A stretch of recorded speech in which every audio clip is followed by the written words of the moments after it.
गरीब भोला गांव की बंजर जमीन छोड़ परिवार सहित रोजी रोटी की तलाश में शहर की ओर कूच करता है।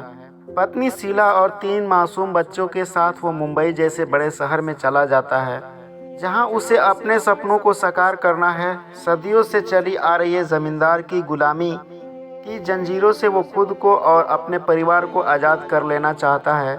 मुंबई जैसी महानगर के बारे में उसने बहुत कुछ सुन रखा है, अच्छा भी और बुरा भी, लेकिन उसे अपने भगवान और भाग्य पर बहुत भरोसा है, जिसके सहारे वो गांव छोड़ शहर चला आया है। यहाँ उसकी एक बहुत पुरानी जान पहचान है, जिसके कारण उसे एक जगह मजदूरी का काम मिल गया है। वो बहुत खुश है, परंतु इतने बड़े शहर में अकेले कमाने वाले का गुजारा बहुत मुश्किल से हो पाता है। इसलिए उसके मित्र की सलाह पर ही शीला को भी ठेकेदार मजदूरी का काम दे देता है। बच्चों के स्कूल में भी अभी वक्त लगेगा, इसलिए पास की कूलर बनाने वाली फैक्ट्री में उन तीनों को उनकी उम्र के हिसाब से काम पर रख दिया गया। लगभग 1 महीना बीतने को आया। भोला और उसका परिवार ठेकेदार के साथ काम करके खुश था। फिर एक दिन भोला को बुखार ने घेर लिया। उसका पूरा बदन कांप रहा था। वो काम करने की स्थिति में नहीं था। बहुत मिन्नत खिदावत करने पर ही ठेकेदार ने 1 दिन की छुट्टी दी थी, लेकिन 1 दिन से भला क्या होने वाला था। अगले दिन भोला ने उठने की लाख कोशिश की, मगर सब प्रयास विफल रहे। शीला ने ठेकेदार से बहुत मिन्नतें की, तब जाकर वो माना, और वो भी इस शर्त पर कि अपना काम खत्म करने के बाद वो भोला के हिस्से का काम भी करेगी और उसके लिए उसे कोई अलग से पगार भी नहीं मिलेगी। मजबूर शीला को हामी भरनी पड़ी। इसी तरह 1 सप्ताह बीत गया। भोला की सेहत अब पहले से थोड़ी बेहतर हो गई, परंतु काम करने की हिम्मत उसमें न थी। उधर ठेकेदार शीला से दिन रात काम करवाता। एक दिन शीला की सहनशीलता ने जवाब दे दिया। उसने ठेकेदार से अपना हिसाब करने के लिए कहा और उससे ये भी कहा कि वो अब बिना पगार का कोई काम नहीं करेगी, बल्कि उसके पास काम ही नहीं करेगी। शहर में काम की कोई कमी नहीं है। ठेकेदार ने कहा, ठीक है, शाम को तुम्हारे झोंपड़े पे आकर तुम्हारा और तुम्हारे पति का हिसाब कर दूंगा। शीला अपना काम खत्म कर घर की ओर चली गई। ठेकेदार कुर्सी पर बैठा जाती हुई शीला के यौवन और बलखाती कमर को निहार रहा था। अंधेरा होते ही वो भोला के झोपड़े के अंदर जा पहुंचा। उसने भोला से बहुत ही प्रेम पूर्वक उसका हालचाल पूछा और शीला के गुस्से को भी शांत किया। दिन में उसे ए या चिल्लाकर शीला संबोधित करने वाला इस वक्त बड़े ही प्यार से उसे भाभी कहकर संबोधित कर रहा था। शीला भी उसके इस व्यवहार से बहुत हैरान थी। जाने से पहले ठेकेदार काम पर आने के बारे में भोला से कहता है, तो भोला न चाहते हुए भी अगले दिन आने का वादा करता है। हालांकि उसकी पत्नी और बच्चे इस बात से सहमत नहीं, फिर भी भोला ठेकेदार से प्रसन्न हो उसके पैर छूता है। ये देख ठेकेदार उसके पास बैठते हुए बड़े प्यार से उसकी एक पुड़िया निकाल कर देता है और कहता है कि ये दवा मैं खास तौर पर तुम्हारे लिए लाया हूँ, इसे खाकर तुम कल सुबह तक ठीक हो जाओगे। भोला हैरान होकर उसे देखता और हाथ में रखी पुड़िया को उलट पुलट कर देखता है और फिर धीरे से पूछता है, ये कौन सी दवा है और ये कितने की है। अगले दिन भोला में सचमुच एक नई ऊर्जा थी। उसका बुखार और थकावट सब खत्म हो चुका था। भोला सुबह नहा धोकर खुशी खुशी काम के लिए रवाना हो गया। जाते ही उसने ठेकेदार को सलाम किया और अपने काम में जुट गया। आज उसने इतना जमकर काम किया कि शीला द्वारा लाया गया खाना भी भूल गया। उसका मन खुशी से झूम रहा था, जिसमें वह शीला को भी शामिल कर लेना चाहता था, लेकिन शीला को ये सब अच्छा नहीं लग रहा था। लेकिन शाम होते होते भोला की तबीयत फिर बिगड़ने लगी। उसे कमजोरी और आलस ने फिर से आ घेरा। उसकी पूरी रात करवटें बदलते हुए निकली। आज की सुबह कल से कुछ अलग थी। भोला कल की तरह ही काम करना चाहता था, लेकिन संभव नहीं हो पा रहा था। ठेकेदार अभी तक नहीं आया था और इधर उसके इंतजार में नजरें बछाए धीरे धीरे अपना काम कर रहा था। कुछ देर बाद ठेकेदार की कड़क आवाज़ सुनाई देती है, जल्दी जल्दी हाथ चलाओ वरना पगार का पैसा नहीं मिलेगा। भोला काम छोड़ ठेकेदार के पास जाता है और उससे कहता है कि कल वाली दवा की एक पुड़िया अगर आज ही मिल जाती तो गरीब का भला हो जाता साहब। ठेकेदार उसकी आंखों में देखकर धीरे से मुस्कुराया और कहने लगा, देखो भोला, इस महंगाई के ज़माने में भी हम तुम्हारी मदद केवल इसलिए कर रहे हैं क्योंकि तुम अच्छे आदमी हो। इस बीच भोला बड़ी विनम्रता से उसे देखता रहता है। ठेकेदार अपनी बात जारी रखते हुए कहता है, फिर भी न जाने तुम्हारी पत्नी, मेरा मतलब है शीला भाभी, मुझसे खफा रहती है। फिर चाटुकारिता से कहता है, अब काम का मामला है, थोड़ा बहुत यो ऊपर नीचे कहना ही पड़ता है। अब इसमें बुरा मानने की क्या बात है। अपनी बात पूरी करते ही पुड़िया उसके हाथ में थमा देता है। पुड़िया लेकर भोला खुश होते हुए कहता है, नादान है, थोड़ी सरफिरी है साहब, मैं उसे समझाऊंगा, समझ जाएगी, आप नाराज ना हो। कहकर भोला अपने काम में जुट जाता और शीला भी अपना काम बखूबी निपटा रही है। इसी तरह दिन बीतते रहे। अब भोला पर तेज धूप या बारिश का कोई असर न होता। उसके काम में ऊर्जा और स्फूर्ति बनी रहती। इसी बीच वो शीला को ठेकेदार की अच्छाई पे प्रभावित करवाता रहता है, जिसका असर शीला पर थोड़ा बहुत हो भी चुका है। अब शीला आराम से ठेकेदार की बात का जवाब भी देती और कभी कभार उसके लिए खाना गर्म करने और चाय बनाने जैसे छोटे मोटे काम भी कर दिया करती। लेकिन ठेकेदार उसे बात बेताब डांटता ही रहता। शीला को बुरा भी लगता, लेकिन वो हंसकर टाल जाती।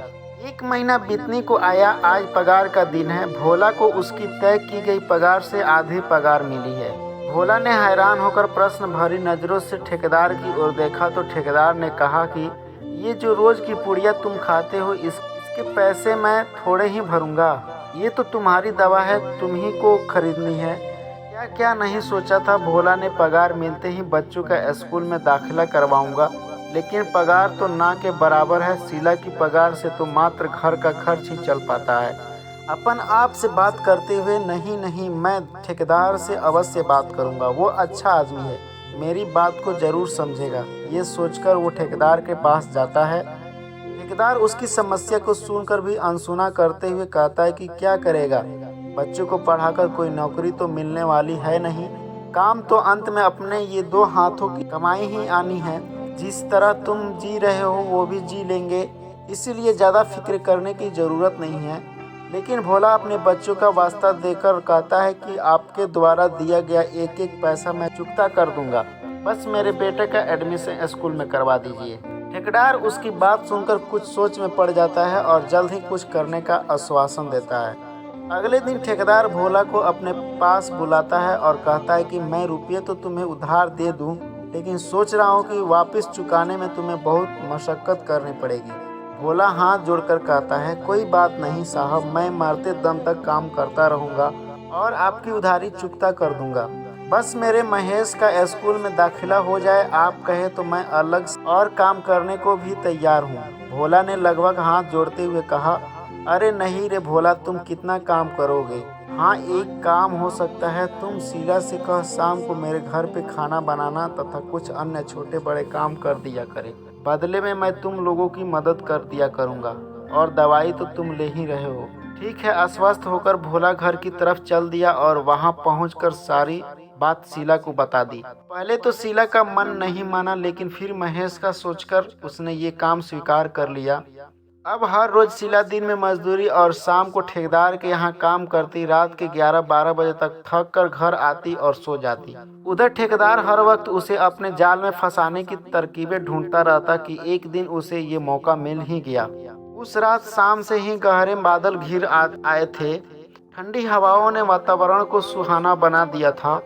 बादलों के बरसने का अनुमान था। मौसम को देखते हुए शीला ठेकेदार के घर का काम जल्दी से निपटाकर जल्दी से वापस चले जाना चाहती थी कि दरवाजे पर दस्तक हुई। दरवाजा खुलते ही सामने ठेकेदार खड़ा था, वो भी नशे में मस्त। उसकी आंखों में लाल डोरे चमक रहे थे। शीला उसे वहीं दरवाजे पर छोड़ किचन की तरफ बढ़ गई। ठेकेदार अंदर आ गया और सोफे पर बैठ गया। बाहर बारिश का शोर होने लगा था। शीला काम छोड़ खिड़की के पास आकर बाहर का जायजा लेने लगी। बाहर चमकती हुई भयावह बिजली के साथ शहर की बिजली भी गुल हो गई। वो किचन में रोशनी करने के लिए मोमबत्ती ढूंढने लगी कि अचानक अपने पास उसने ठेकेदार को महसूस किया। वो घबराकर 2 कदम पीछे हट गई। ठेकेदार ने उसे अपनी बाहों को घेरे में कस लिया। शीला ने लगभग विनती वाले अंदाज में कहा, जाने दीजिए साहब, हम गरीब लोग हैं, अपनी इज्जत नहीं बेचते। मैं कौन सा तुम्हें तुम्हारी इज्जत के पैसे दे रहा हूँ। शीला रोने लगी। अरे रे रे, आप रोने लगी। अरे भाई, औरतों का रोना हमें अच्छा नहीं लगता। लो, हमने तुम्हें छोड़ दिया। चलिए अब 2 कप चाय बनाइए, एक हमारे लिए और एक अपने लिए। उसके छोड़ देने से शीला ने राहत की सांस ली और उसके लिए चाय बनाने लगी। चाय 2 कप बनाना, ये मत कहना कि आप नहीं पीती। इतनी मूसलाधार बारिश में कौन ऐसा शख्स होगा कि जिसे चाय अच्छी न लगे। हाँ, अगर ऐसे में कोई चीयर्स हमदम मिल जाए तो बात ही कुछ और होगी। इतना कहकर वो ड्राइंग रूम में बैठ कर चाय का इंतजार करने लगा। कुछ देर बाद शीला चाय बनाकर ले आई। अरे, इसके साथ कंटेनर में रखे बिस्किट भी ले आती तो अच्छा होता। शीला चाय वहीं रखकर किचन से बिस्किट लाती है। ठेकेदार की चाय टेबल पर रखकर वहीं पास में नीचे बैठकर वो कप उठा लेती है, जो पहले से ही टेबल के एक कोने पर उसके लिए रख दिया गया था। चाय की चुस्कियां लेते हुए उसे सिर्फ इतना याद था कि बाहर मूसलाधार बारिश हो रही है और खिड़की से अंदर आते हवा के ठंडे झोंके उसे आनंदित कर रहे थे। फिर उसके बाद क्या हुआ उसे कुछ भी याद नहीं। सुबह जब उसकी आंखें खुली तो दिन का उजाला उसी खिड़की से अंदर आ रहा था और वो अपने अस्त व्यस्त कपड़ों के साथ वहीं फर्श पर पड़ी थी। उसके द्वारा पी गई चाय अपना कमाल दिखा चुकी थी। दूसरा कप टेबल पर वैसे ही भरा पड़ा था। उसने उठाना चाहा लेकिन अंग अंग दुख रहा था। बड़ी मुश्किल से उठ के उसने खुद को संभाला, कपड़े ठीक किए और कमरे से बाहर निकलकर बेतहाशा अपने झोपड़े की तरफ भाग खड़ी हुई। झोपड़े में अभी सब सो रहे थे। वो सीधा पीछे लगे नल की तरफ गई और उसके नीचे बैठकर बेतहाशा रोई। कुछ देर रोने के बाद वो झोपड़े में आई, कपड़े बदले और बच्चे के लिए भोजन की व्यवस्था करने लगी। भोला भी नींद से जागकर काम पर जाने के लिए तैयारी करने लगा। भोला तैयार हो गया लेकिन शीला ज्यों की त्यों बैठी रही। भोला के पूछने पर उसने काम पर जाने से ये कहकर इनकार कर दिया कि उसकी तबीयत ठीक नहीं है। आज शीला काम पर क्यों नहीं आई? ठेकेदार ने अपनी भारी भरकम आवाज़ में भोला से पूछा। हाँ साहब, उसकी तबीयत कुछ ठीक नहीं थी, आराम करना चाहती है। भोला ने उसके हाथ से ली हुई पुड़िया खाते हुए कहा। क्या हुआ?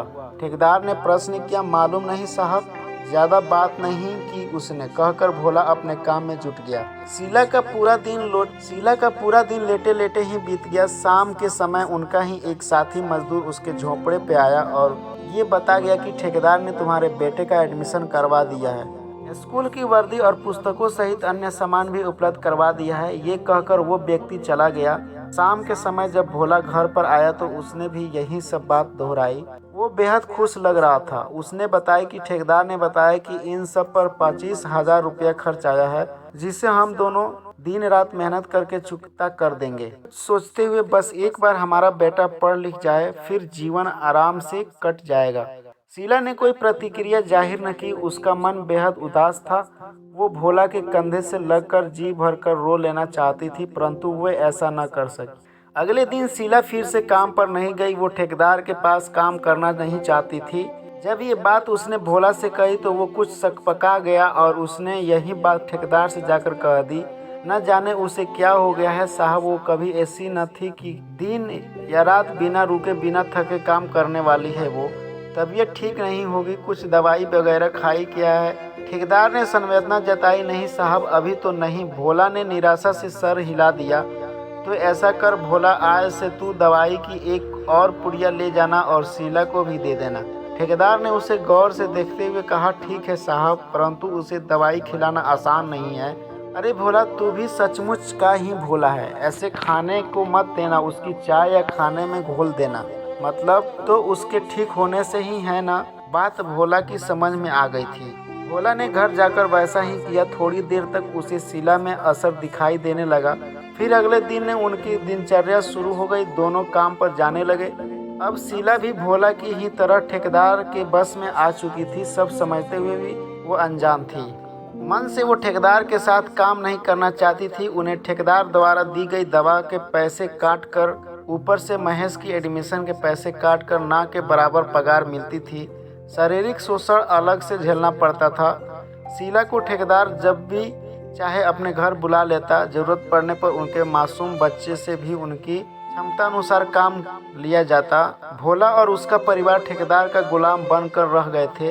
ठेकेदार ने ड्रग्स के जरिए उन सबको अपने काबू में कर लिया था। एक वो ही नहीं, और भी ऐसे बहुत से लोगों ठेकेदार के नीचे काम कर रहे थे, जिन्हें वो ना के बराबर पगार देता था। तो बस एक पुड़िया जो एक अच्छे भले इंसान को उनका गुलाम बना देती है। एक शाम भोला अपने झोपड़े में बैठ सोच रहा था कि गांव से जमींदार की गुलामी छोड़कर शहर आया था एक स्वतंत्र और अच्छा जीवन जीने के लिए। लेकिन मुझे क्या पता था कि गुलामी के रूप भी अलग अलग है। आज वो बिन पैसे भी ठेकेदार की चाकरी करने को तैयार है। आज विजयदशमी के दिन भी वो अपने बच्चों को नए कपड़े और खिलौने लेकर नहीं दे पाया। बाहर पटाखों से फूटने की आवाज़ें आ रही है।